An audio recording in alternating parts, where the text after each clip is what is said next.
Hi everyone. Today's daily Bible reading is John 21 verses 1 through 14, and we are finishing up the four Gospels. It'll be today's and tomorrow's, so Sunday and Monday, and we're going to wrap up the four Gospels. And so today's questions for this reading is this.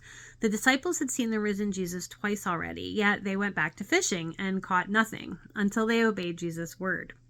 Have you ever returned to old habits, old comforts, or old ways of providing for yourself after encountering Jesus, only to find them empty or fruitless?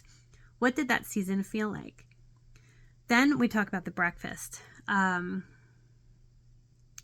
So the breakfast happens after the resurrection, but before Jesus fully restores Peter, which is in the next video.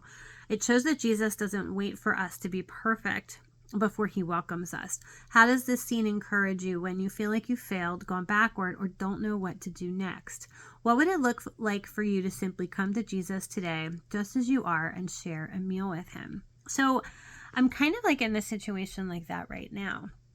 And so I know that, and it kind of has a lot to do with even these videos. So these next two videos are going to be my last daily Bible readings for a while, not permanently. I am developing something new, but I need the time to pray and I need the time to study, and because I'd been feeling restless.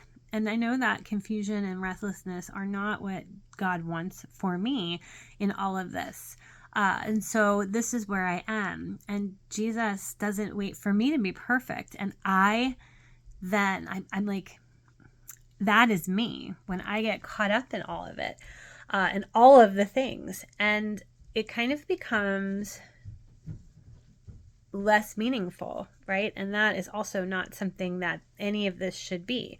And so I don't want to go backwards, and I don't want to fail or feel like I've failed. And I'm not sure what to do next. I have some ideas, but I really do need the time to pray on that, which is why, I've prayerfully come to that decision to hold off on some of the aspects of what I've been doing lately, getting caught up in things that I'm not really meant to be caught up in. So, and again, Jesus shows up for that. And, when you're sincere and penitent and, repentant for any sinfulness, it really makes a big difference. So have you encountered Jesus in this way? And what has it been like for you? And click on the link below for the full video.